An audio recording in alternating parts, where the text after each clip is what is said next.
Otra mirada. Un podcast para motivar a la Iglesia desde los departamentos. ¿Nos acompañas? Y aquí estamos. Como siempre, es un gusto encontrarnos contigo en nuestro programa de Otra Mirada. Ya sabes, un podcast en el que queremos acercarte a nuestros líderes, así como las diferentes funciones y departamentos de nuestra Iglesia. Nuestro objetivo es que los conozcas un poquito mejor a ellos y a sus ministerios. Hoy nos acompaña el pastor Richard Ruzzulli. Él es el responsable ministerial de nuestra Iglesia en España. Muy bienvenido, Richard. Hace muchos años que nos conocemos ya, ¿eh? De hecho, casi estudiamos teología juntos. Creo que nos separaba un curso, si no me equivoco, y guardo unos recuerdos muy entrañables de aquel tiempo. Sí, es verdad, es así. Para mí también es un gusto saludarte, Esther. Un placer para mí reencontrarnos después de un tiempo. El tiempo pasa, es algo realmente terrible. Sí, pasa muy sí. deprisa. 20 años han pasado como nada. Un poquito más, sí. Sí. Pero bueno, ahí estamos. Pasan muy rápido. Bueno, me gustaría comenzar el programa permitiendo que nuestros amigos te conozcan un poquito mejor. ¿Quién dirías que es Richard Ruzzulli? Wow, esta es una pregunta muy fuerte, pero mira, te diría lo siguiente a los que nos escuchan. Me encantan las sorpresas y bueno, soy una persona muy sociable. Me encanta, vivo, ¿no? Con lo de poder escuchar, entender y ponerme en los zapatos del otro. Pero bueno, así un poquito sobre mí, pues ahora mismo llevo aquí en España desde el 99. Estuve formándome en el colegio de Sagunto, en la Facultad Teológica de Sagunto. Me casé muy joven, prácticamente con 21 años. Y bueno, así en general formado, ¿no? Formado aquí en España. Estuve pues 4 años en la facultad, luego otros 6 en el máster, en el doctorado, también de nuestra facultad, juntamente con Andrews. Y bien, siempre con ganas de aprender, Esther. No sé qué más decir, pero bueno. Y también te digo que en general te digo que cuando hablo con las personas las hago reír mucho. Sí. Quizás en este podcast no tanto, pero bueno, cuando la gente me ve, por alguna razón, veo que nos reímos bien juntos, ¿no? Será porque eres una persona muy, como has dicho antes, muy sociable, muy empática. También cosas que resaltaría de ti, si me lo permites, que te gusta mucho la música y cantas muy bien, que eres un buen padre, un buen esposo y que ciertamente te gustan mucho las personas. Sí, la música, la verdad es que me encanta todos los días cantar algo, ¿no? Aunque esté en el coche. Es verdad que ya que dices esto, me acuerdo de los apasionadas giras que hicimos, ¿no? Con la facultad y con el campus en sus días. Y realmente disfruté. Me acuerdo de que había una canción, No ha salido el sol, que con esa canción entré en la historia de todos. Ahí, porque muchas veces cuando paso por Sagunto me preguntan, tú cantaste, bueno, los más jóvenes, ¿no? Pero sí que fue muy bonito con Amanecer y con el coro y con Adriana, con Álvaro. Cantamos, la verdad que pasamos muy bien esos días. Hermosos tiempos. Cuéntanos un poquito cómo es tu familia, Richard. Bueno, mi esposa Esther, pues luego tenemos a los 6 hijos con el cual Dios nos bendijo. El mayor tiene 22 años, acaba de terminar Derecho y posiblemente estudiar alguna cosa más. La siguiente Raquel, 19, luego Benoni, 12, luego tenemos a Ana Keira con 10 y tenemos luego al mediano Nathanael con el penúltimo, ¿no? Con 7 añitos. Y bueno, la pequeña de la casa, tú sabes, Esther es la reina, ¿no? Porque claro. Siempre trae también alegrías, ¿no? Los pequeños. Así es. Y eres muy niñero, te gustan mucho los niños. Es una bendición. Mira, fíjate que tuvimos una ausencia, digamos, de 10 años, ¿no? Entre la primera pareja, Benjamín y Raquel, y luego los siguientes. Pero ha sido una bendición y agradecemos al Señor por eso, realmente. Vamos a preguntarte también qué te gusta y qué no te gusta. Mira, me gusta muchísimo cuando podemos hacer cosas juntos, ¿no? Mucho. Cuando vemos que, por ejemplo, hay algún proyecto o algún plan, me encantan, aunque te voy a decir esto, pero me encantan los consejos, aunque quizás no lo muestre tanto, pero me gusta ver cómo hay debates, cómo hay desafíos y cómo finalmente las personas concuerdan y pueden ir juntos. Es que eso me emociona. Y cuando llegamos a votos, eso todavía más, ¿no? Cuando ves que hay ese ejercicio de uno dice, pues yo pongo mi parte, el otro pone mi... A veces, de verdad, dices, y en una familia grande, pues lo mismo, ¿no? Reunimos a los niños y preguntamos, ¿quién quiere ir ahí? Pues no, yo quiero pizza, no, yo quiero... lo que... Es duro, pero finalmente cuando ya tenemos todo más o menos y cuando... También te digo una cosa, no hace falta muchas veces llegar a votos. Simplemente después de darle vueltas, pues llegamos a acuerdos simplemente, ¿no? Y me gusta la unanimidad, ¿no? En la familia, la unanimidad sí es posible. En la gran parte de las cosas es posible. Cuando no hay unanimidad, yo digo siempre que hay que poner a fermentar un poquito más las cosas, pero luego ya se dan, ya salen de por sí, ¿no? Y lo que no me gusta, no me gusta que la gente hable por detrás, ¿no? Por la espalda, que no te digan las cosas en la cara.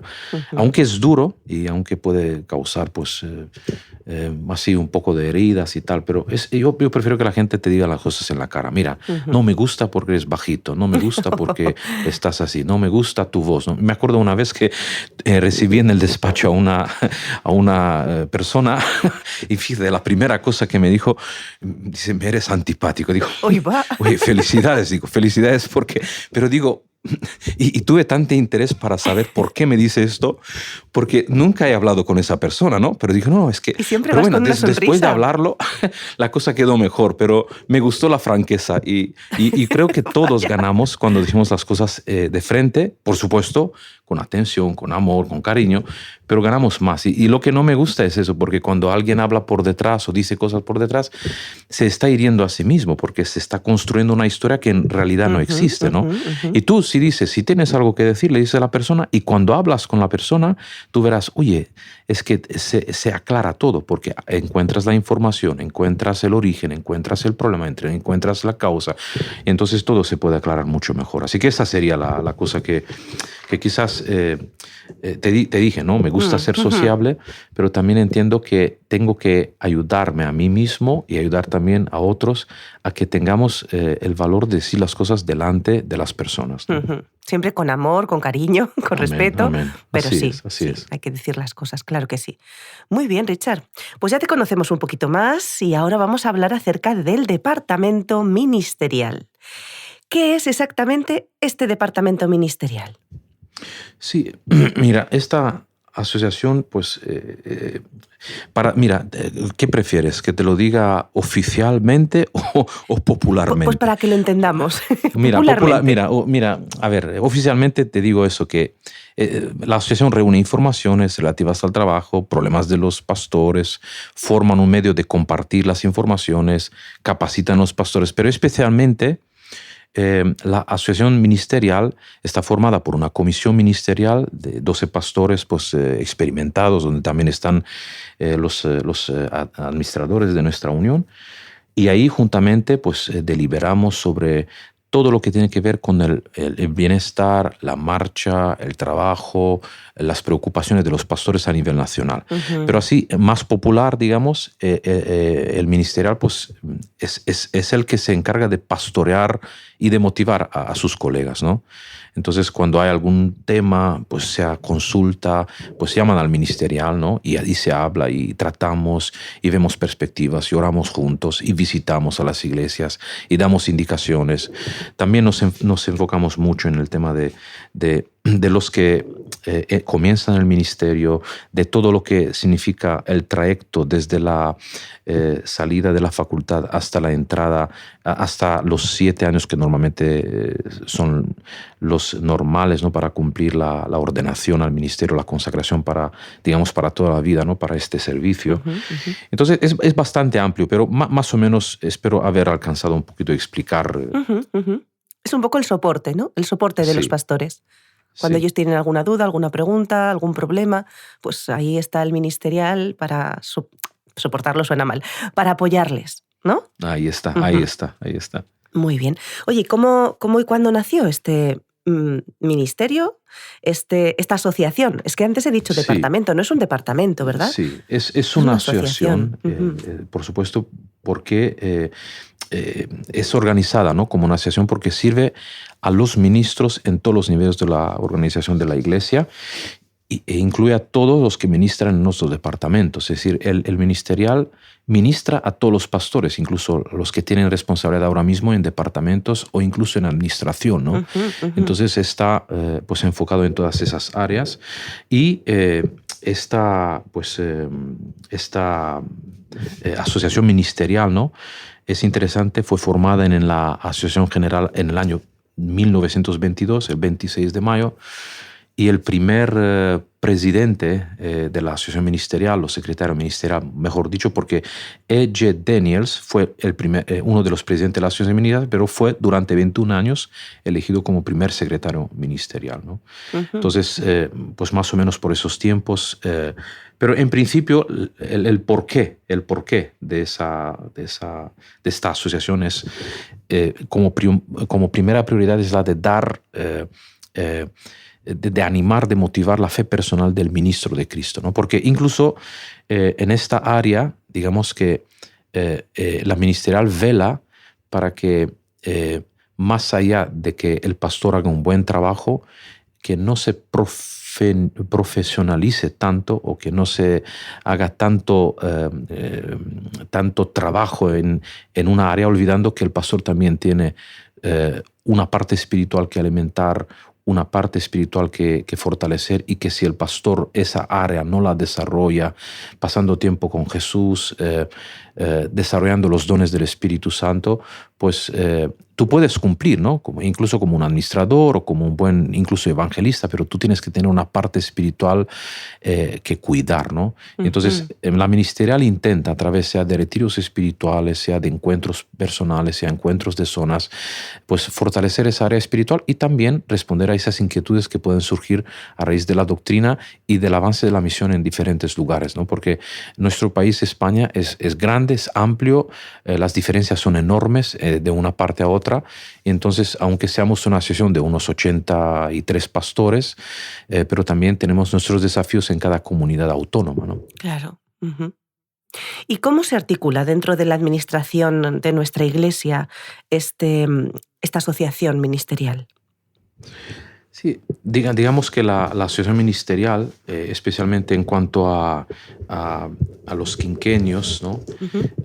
Una de la mayor parte de trabajo que tienen la comisión ministerial, que por supuesto está formado por unos compañeros a los que les agradezco muchísimo todo el apoyo y la constancia, ¿no?, en estar ahí pendientes, en ofrecer como una parte extra, ¿no?, de su trabajo, porque cada uno de ellos tiene su iglesia y sus desafíos o sus departamentos, pero ellos, pues juntamente con ellos, en casi cada consejo de la Unión, pues tenemos algún punto que poner sobre la mesa, ¿no? Y en lugar de que pues el trabajo ese pastoral lo analice y se dedique varias horas a eso, el propio Consejo de la Unión, pues en esa comisión prácticamente somos un apoyo al Consejo Ejecutivo, trabajando pues en pro del avance y de la mejora de la atención de los pastores y trayendo propuestas pues mensualmente o bimensualmente al Consejo de la Unión. Entonces ahí sería el papel importantísimo, ¿no?, que tiene nuestra comisión en ser apoyo a la representatividad de toda la Iglesia española en ese consejo que tenemos pues con regularidad en nuestra unión. Para las personas que nos están escuchando y que a lo mejor no tienen muy clara cuál es la función del pastor, ¿cómo la explicarías? ¿Qué es un pastor? ¿Qué hace dentro de la Iglesia? Además de dar cultos, evidentemente. Sí, el pastor tiene una función importantísima, ¿no? Y su papel principal es, por supuesto, transmitir espiritualidad, a través de su vida, a través de su ejemplo. No es como un profesor, ¿no? O como un docente en el sentido de que termina sus clases y luego se va, ¿no? Sino que el pastor lo que es como dice la palabra, ¿no? Pastorear. Él tiene que estar ahí, pendiente de lo que pasa en la congregación, de las situaciones diversas, de establecer objetivos, de consultar, de consensuar, de pues limar asperezas, pero especialmente en una palabra es discipular, ¿no? El pastor, por encima de todo, es esa persona que tiene que ayudar a crecer a los demás en las diferentes áreas que tenemos, ¿no? En la iglesia. Como sabéis, en nuestra iglesia tenemos pues, muchos departamentos, ¿no? Muchos departamentos, y hay otros departamentos que tampoco están escritos en el manual de la iglesia, ¿no? En nuestro manual. Hay ministerios que no están ahí, pero que son necesarios, ¿no? Y digamos que el pastor tiene la obligación de estar pendiente, de capacitar, de entrenar, de hacer que la iglesia sea una escuela donde incentivar el crecimiento de los dones, de los talentos de cada uno de los que participan. Especialmente transmitir valores de la Biblia, pero también mostrando con su ejemplo cómo esos valores se cumplen en su propia vida. Por eso es muy complicado que un pastor que predique y que no vive lo que predica. Es muy complicado. Por eso las exigencias, digamos, ministeriales a una persona que usa el púlpito siempre son muy altas, ¿no? Porque como es el pastor, muchas veces así también será la congregación, ¿no? Si tú tienes un pastor que ama, que quiere, que está dispuesto a entregarse, eso también se comparte en los demás. Claro. Si tienes un pastor con visión de misión, eso también se comparte a los demás. No, yo a veces digo también a mis compañeros, ¿no? Les digo, mira, qué privilegio tenemos porque podemos usar el púlpito, podemos enseñar, podemos educar, podemos compartir y podemos formar. Porque quieras o no, cuando hay cosas nuevas que quizás no entran, ¿no? Dentro de cierta mentalidad o cierto colectivo o cierto grupo, ¿no? Pero no obstante, con la palabra del Señor y con las ideas que tú puedas compartir, poco a poco tú puedes ver resultados de ese trabajo importante, ¿no? Entonces, la respuesta sería eso, ¿no? El pastor es un coordinador, es un motivador, es un entrenador. Me encanta mucho esa palabra. Es alguien que entrena, que ayuda, que acompaña, ¿no? En los momentos buenos y en los momentos más complicados de la vida de una persona, ¿no? Y también diría que uno de los desafíos más grandes, quizás hablaremos un poquito más adelante sobre esto, es la disposición, ¿no? El pastor está disponible 24 horas, ¿no? Entonces eso es muy importante porque hoy en día pues todos tenemos de alguna manera horarios. Se entiende también que los pastores, pero más allá de eso, el pastor cuando se forma entiende que hay imprevistos, que pueden surgir cosas en donde se le pide que él esté siempre, ¿no? Una situación de emergencia, una complicación, y él está ahí, ¿no? Y quizás esa es la situación que más ventaja y más bendición trae a alguna persona, saber que mira, hay personas que están pendientes de mí, que se preocupan por mí, que oran por mí, que se entregan por mí, que me están buscando, que si necesito algo están ahí para responder, que puedo hablar con ellos, que pueden ser mi confidente, que puedo compartirles cosas. Entonces eso es un largo abanico, ¿no? de cómo o qué es el pastor para la comunidad. ¿Y cómo se forma un pastor? Mira, nosotros siempre partimos, Esther, desde una perspectiva, el pastor se forma en el seminario, ¿no? Decimos, en la facultad, ¿no? Ahí saludamos también a todos los docentes, ¿no? De la facultad, porque realmente ahí podríamos decir que es la fábrica, ¿no? La fábrica, lo que se construye, lo que se forma, ¿no? En la facultad de teología. Pero yo iría un poquito más, un poquito antes, ¿no? La formación de un pastor empieza con un llamado personal. Muy bien. Y ese llamado personal o esa vocación, porque es una vocación, ¿no? Esa vocación empieza, es como un llamado, mira, para él, para una vida santa, para una vida consagrada, pero ese llamado lo tenemos todos. Ujú. Es decir, tú vivir una vida santa, una vida de servicio, todos lo tenemos. Pero hay allí una pequeña diferencia en cuanto al pastor. Y es que el pastor se ve, se nota, se entiende, se forma de sí mismo en su interior una imagen de que él tiene que entregarse al 100% a esta labor, al 100%. Ujú. No haciendo nada más, sino entregarse a eso con totalidad, ¿no? Entonces, esa pequeña cápsula, ¿no?, de vocación empieza a desarrollarse y yo entiendo que es un llamado y es una experiencia, digamos así, espiritual, individual, profunda y casi que no se puede compartir mucho porque es muy personal, ¿no? Yo preguntaría, ¿no? Oye, me gusta mucho preguntar a mis compañeros, ¿cómo fue que tú llegaste a eso? Y claro, muchos de mis compañeros me hablan de esa vocación interior que sienten el deseo y el anhelo de servir, ¿no?, a la iglesia, al Señor de una manera total, entregándose por completo a esto. Entonces yo diría que empieza en un principio mucho antes de que uno escoja estudiar teología. Ujú. Él siente eso, que está, digamos, llamado por el Señor. Y luego, pues, tenemos una cosa que es muy importante, Esther. Un pastor se forma en su iglesia. Ujú. Es decir, él, por ejemplo, yo te doy en mi caso personal, ¿no? A mí me nombraron, fíjate, con 18 años me nombraron director de iglesia, ¿no? Muy joven era. Luego, con 22, me ordenó el pastor Carlos Catalán en la iglesia de Sagunto como anciano. Fíjate, después 4 años, pero antes incluso de ser nombrado director de una congregación, pues yo tuve pues mi comienzo, sea como maestro en la escuela sabática, sea como ayudante de evangelismo, sea como ayudante de director de jóvenes. Entonces hay una trayectoria donde uno perfila, donde uno acierta, sella su compromiso vocacional en la iglesia. Ujú. Es decir, no es como, bueno, yo escojo estudiar teología y ya veré luego. No. Es un comienzo anterior incluso al seminario. Por eso también en el seminario o en nuestra facultad teológica lo que estamos haciendo, lo que llamamos son las prácticas, ¿no? Intentamos que los pastores tengan una experiencia, que puedan ir a predicar, que puedan atender.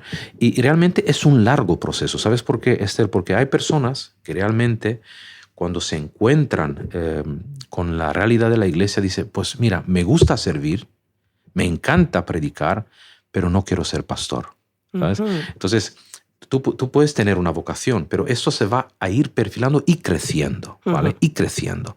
Y por eso tenemos, pues, la formación de un pastor. Pues son digamos, los años anteriores de que él entrara en la facultad. Normalmente, a veces también ocurren que la persona entra directamente en la facultad sin haber tenido una experiencia en la iglesia, por supuesto, pero son pocas, no todas son así. La mayoría hay un desempeño ministerial vocacional antes.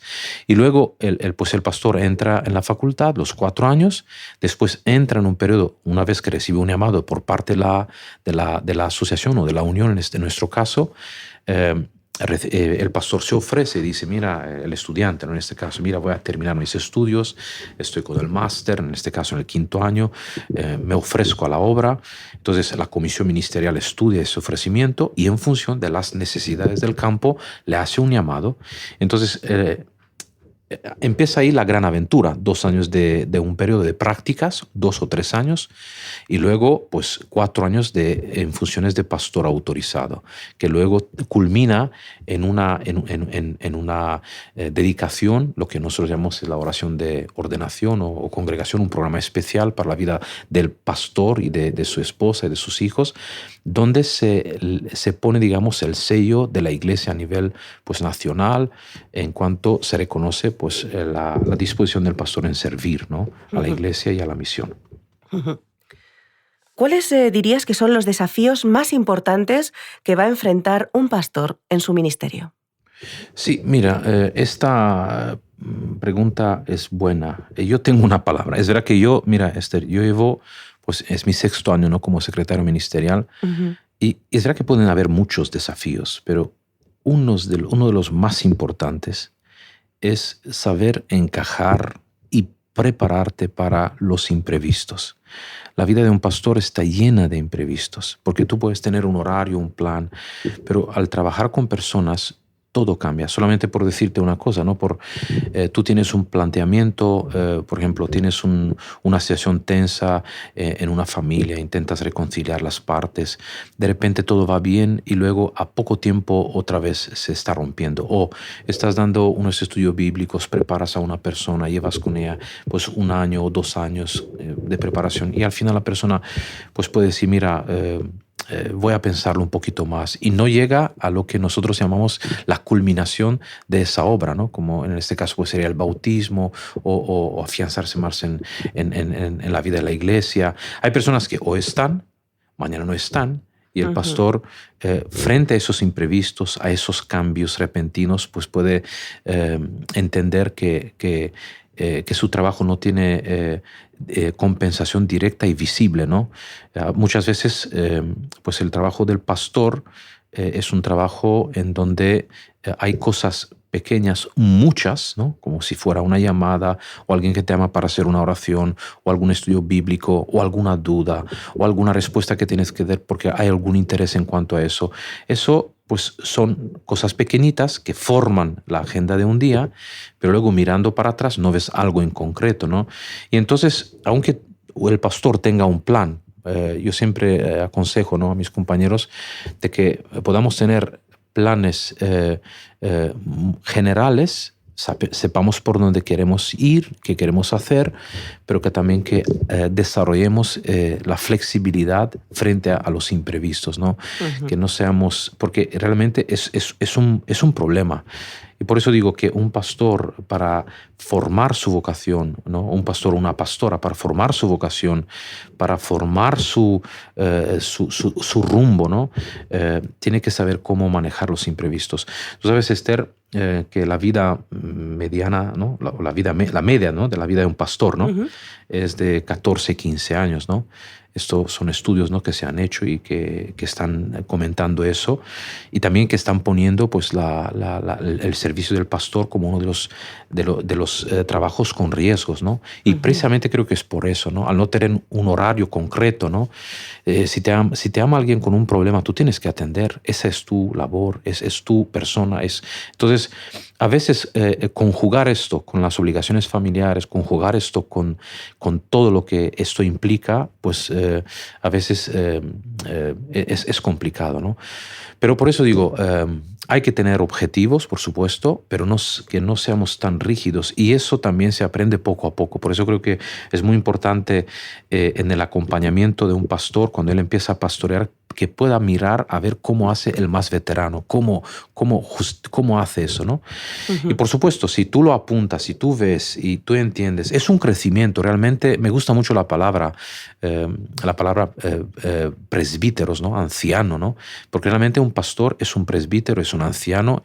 Es decir, para que tú pastorees, para que tú llegues a la culminación de tus sueños ministeriales, tienes que pasar por un periodo de formación que no tanto es a través de los libros, a través de la formación académica, que es muy importante también, pero es una formación que te la da la vida misma, las personas que pastoreas, las culturas. Yo me acuerdo de ser una iglesia muy querida, ¿no? Hay muchas iglesias, ¿no?, que tú pastoreas, pero hay también una iglesia querida por la complejidad de las culturas, ¿no?, que pastorea. La iglesia de Talleres, por ejemplo, habían ahí 18 nacionalidades, ¿no? Y claro, cuando tú te enfrentas a eso, digo, oye, no sé qué hacer, es decir, es muy fácil trabajar con una cultura, ¿no? Por ejemplo, la rumana o solamente esta, cuando tú sabes que por ahí van, pero cuando hay muchas culturas, ahí dices, wow, ¿cómo hago? Porque no funciona nada. Y entonces tienes que empezar a adaptarte, ¿no?, a ser flexible, a aprender a entender al otro. Y eso ayuda muchísimo. Pero eso no es solamente con la congregación, es también con las personas en general. Todos somos diferentes, todos somos... Entonces, a entender bien lo que el otro nos transmite, pues es fundamental un poquito en esa formación a raíz de los imprevistos, ¿no?, que surgen muchas veces en la vida pastoral. Un gran amor por las personas y muchísima paciencia, ¿no?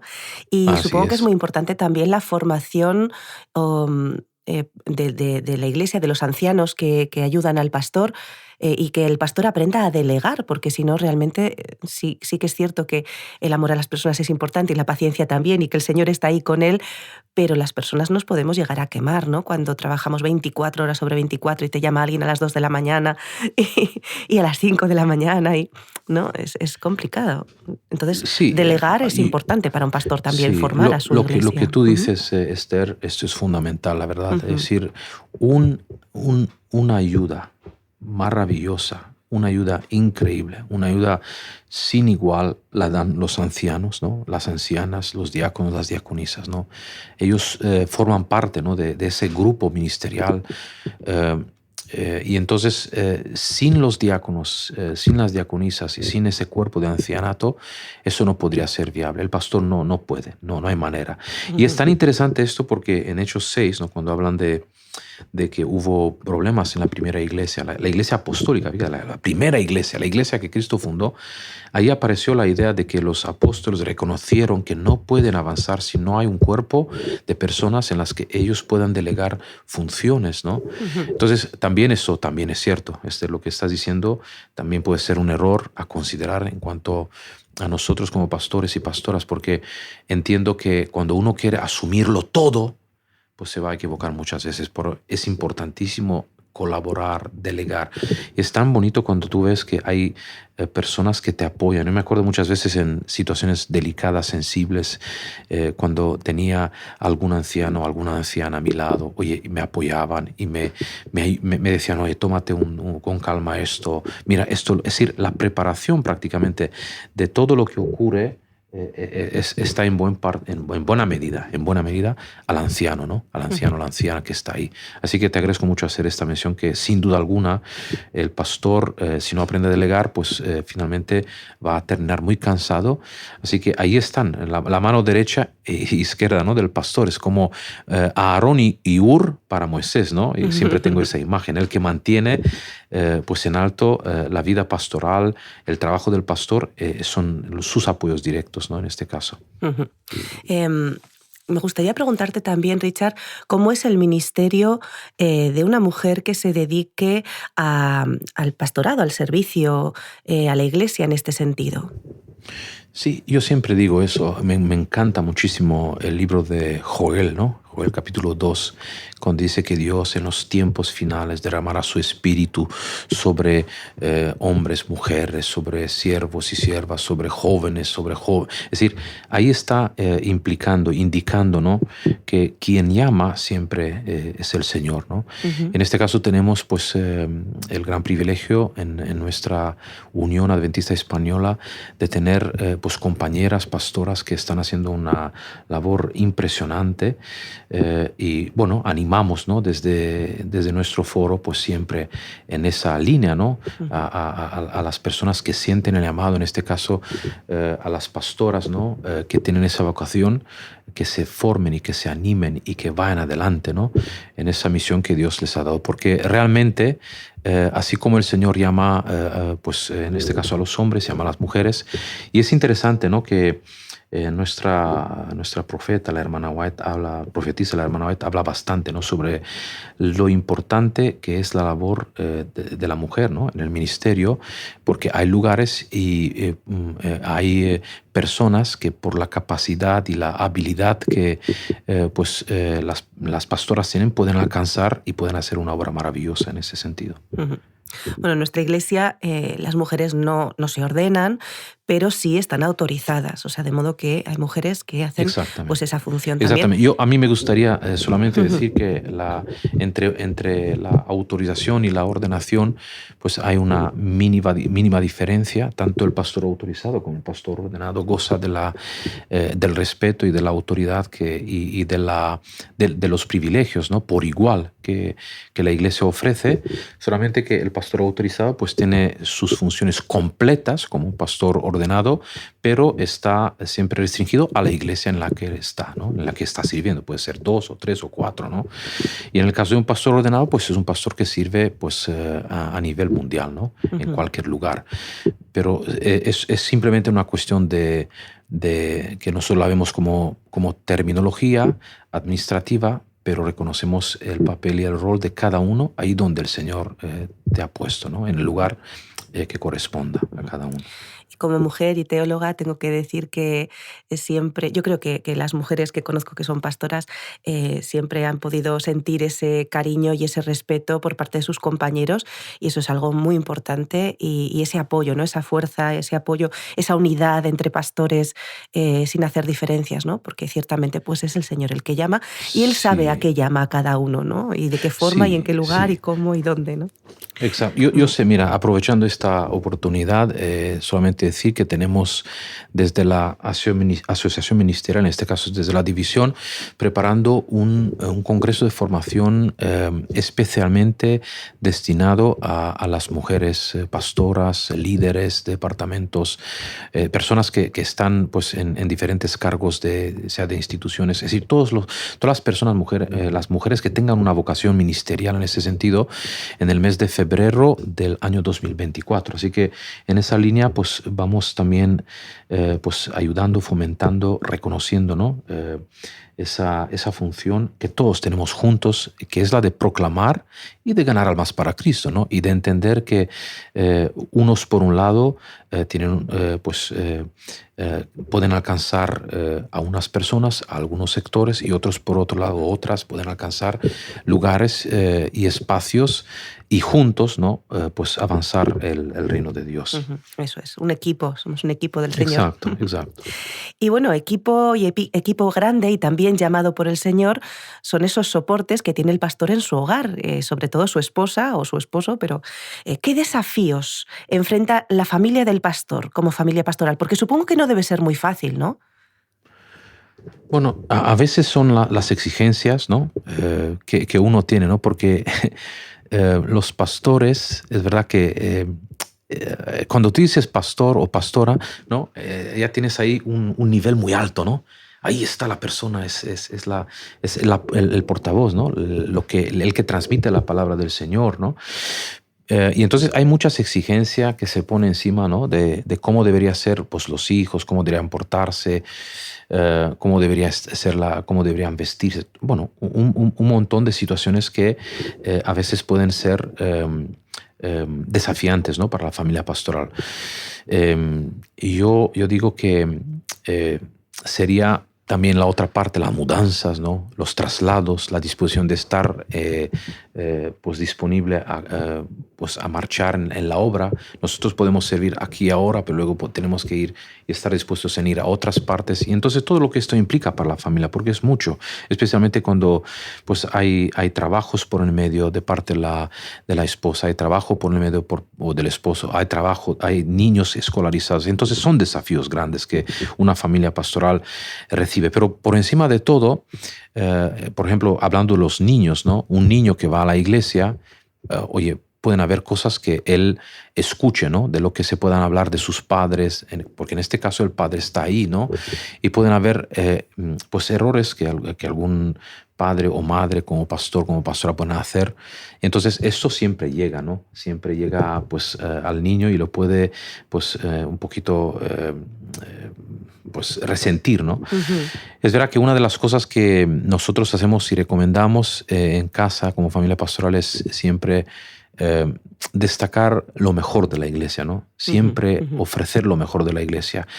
Y entender que los niños de los pastores, las niñas, todos, tienen su proceso de crecimiento. Es decir, no por el hecho de que un niño sea niño de pastor, es diferente del otro niño. Él también tiene sus desafíos, sus rebeldías, sus preguntas, sus inquietudes y todo lo demás, ¿no?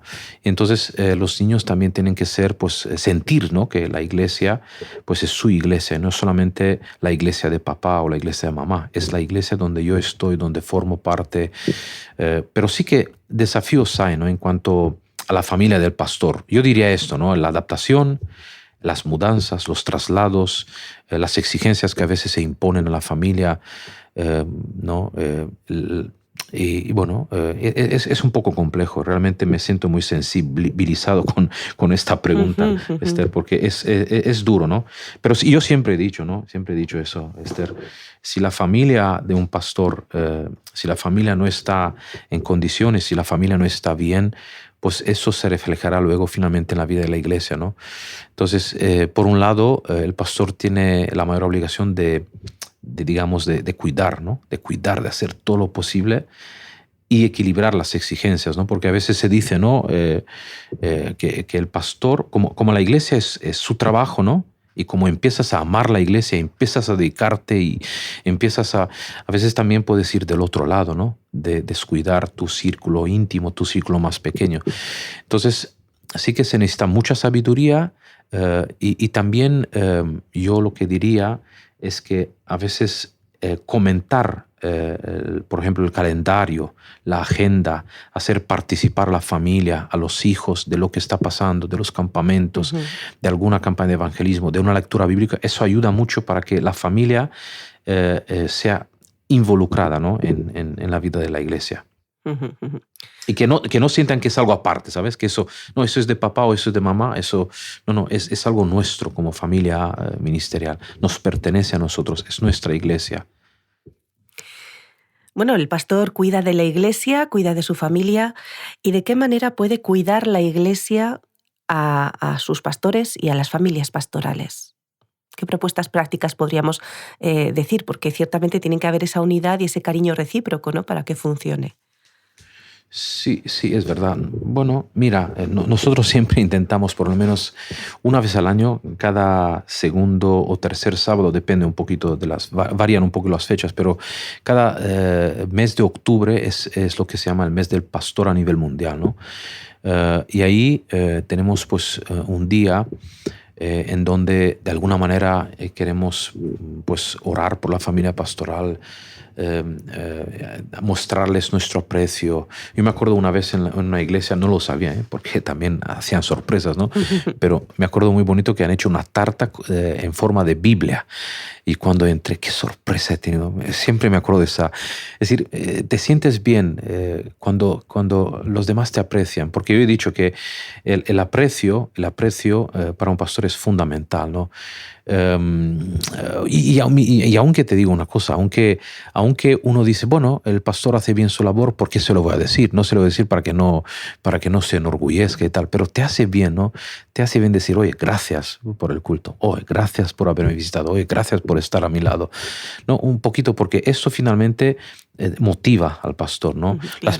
Los pequeños detalles, el aprecio, pues de alguna manera también intentar velar para que el pastor tome su tiempo, que tenga un poco de tiempo libre con su familia, que diga, oye, pues yo qué sé, un fin de semana en donde el pastor pueda ir tranquilo, donde se le diga, puedes ir porque aquí estamos nosotros y lo que vamos a hacer va a estar todo ordenado, todo controlado. Hoy en día, yo lo que quizás el mayor regalo que podemos hacer a un pastor es decirle, apaga tu móvil, ¿no? 3 horas. Apaga tu móvil, porque normalmente estás ahí como cualquiera, ¿no? Estás ahí respondiendo y WhatsApp. Pero eso, buscar un poquito, que hacerlo desconectar, porque eso cuando él lo hace, pues volverá con mayor gana y mayor servicio, ¿no? Y mayor disposición para no quemarse. Richard, no nos queda mucho tiempo. Me gustaría que nos dieras 3 consejos específicos para los pastores. Sí, mira, yo quiero que los pastores oren más, mucho más. Eso, de verdad, desarrollar una vida devocional más poderosa, más fuerte. Pasar más tiempo con Jesús, sentir que su presencia es real. Ese sería mi primer consejo, orar más, mucho más. Buscar que por lo menos 1 hora al día el pastor tiene que orar, hacerlo como una obligación primordial. Segundo, que discipulen a los jóvenes, a los más jóvenes, que cuando ven que hay personas que, con mayor edad, ellos ya tienen su formación y su veteranía, pero hay que invertir en los jóvenes, en los niños, llevarlos, enseñarlos. Ojalá que haya más vocaciones de jóvenes, ¿no? Que se entreguen y que digan, mira, me gustaría ser pastor, me gustaría servir al Señor. Es decir, despertar vocaciones en las iglesias, discipulando a los jóvenes en varios departamentos, ¿no? Una vez se me acercó un joven y me preguntó, ¿qué puedo hacer para servir al Señor, ¿no? Y yo le dije una cosa y él no estaba. Y yo le dije otra y él no dijo en eso tampoco. Y él, pues vamos a orar. No sabía, pero hay jóvenes que quieren servir. Oye, qué maravilloso es discipular, ¿no? A los jóvenes. Y luego amar hasta lo sumo, amar mucho, amar. El pastor puede tener muchos errores, pero si ama, con amor se cubre un montón de errores, ¿no? Y si hay un amor desinteresado, un amor cariñoso, un amor en donde tú sientas que para esa persona vales, para tu pastor vales, eso de verdad hace que la iglesia tenga un ambiente único, un ambiente celestial. Entonces sería oración, discipular a los jóvenes y amor, mucho más amor. Uh-huh. Podríamos seguir hablando mucho tiempo porque es un campo muy, muy amplio, el del ministerial y el de los pastores, ¿no? Los jóvenes, los niños, esos jóvenes que se marchan por la puerta de atrás a veces cuando estamos haciendo campañas de evangelismo. Hay mucho para hablar, pero bueno, tal vez otro día, en otra ocasión, que el tiempo no nos lo permite. Y de verdad, Richard, te agradezco que nos hayas concedido este tiempo, porque pues, hemos aprendido un poquito más a valorar no solamente la asociación ministerial, sino a valorar el trabajo que a veces no se ve de nuestros pastores, que son 24 horas, que realmente a veces es duro estar siempre en el punto de mira. Y bueno, y de las familias pastorales, que el Señor nos ayude a ser un poquito más empáticos, un poco más tolerantes a veces, ¿no? Tanto con las esposas o esposos como con los niños, ¿no? Que no son perfectos, pero es que no se les puede pedir perfección tampoco, ¿no? Es un camino hacia adelante y hacia arriba, y para eso, en lugar de estar criticando o estar confrontando, pues a lo mejor todo sería más sencillo si ponemos en práctica ese consejo que has dado de amar más, pero no solo los pastores, sino también la iglesia, amar más, ¿no? Entre nosotros, a los pastores, a la administración, en fin, si todos estuviéramos con ese sentimiento, ¿no? Supongo que la iglesia funcionaría todo muchísimo mejor, ¿no? Así que te agradezco, Richard, por haber compartido con nosotros este tiempo. Un placer, Esther, también para mí. Gracias por darme esta oportunidad y aquí estamos para servir. Pues muchas gracias, Richard Uzzuli, responsable de la Asociación Ministerial de nuestra Iglesia en España. Como digo, hemos aprendido mucho y también pues me gustaría que como Iglesia pues pudiéramos orar por nuestros pastores en nuestros hogares. Richard, ¿te gustaría terminar con una pequeña oracioncita? Por supuesto, ¿Sí? Por supuesto. Oremos juntos. Uh-huh. Oh Padre nuestro, pedimos bendición abundante de gracia, de poder, de Espíritu Santo sobre todos nuestros oyentes aquí en nuestra casa, en Hope Media. También pedimos bendición sobre todas las iglesias, en nuestra Iglesia Adventista de España, bendición de fortaleza sobre los pastores, pastoras, sobre las familias pastorales, sobre los ancianos, diáconos y sobre todos los que desarrollan una función ministerial en departamentos en nuestras iglesias. Señor, necesitamos que tú vengas pronto, por eso ayúdanos que podamos adelantar la misión, avanzar la misión y de esta manera que tú vengas pronto. En el nombre de Jesús. Amén. Muchas gracias, Richard. Te mandamos un abrazo muy grande en Jesús y nos despedimos ya, pero volvemos pronto con un nuevo podcast de Otra Mirada. Gracias por estar ahí.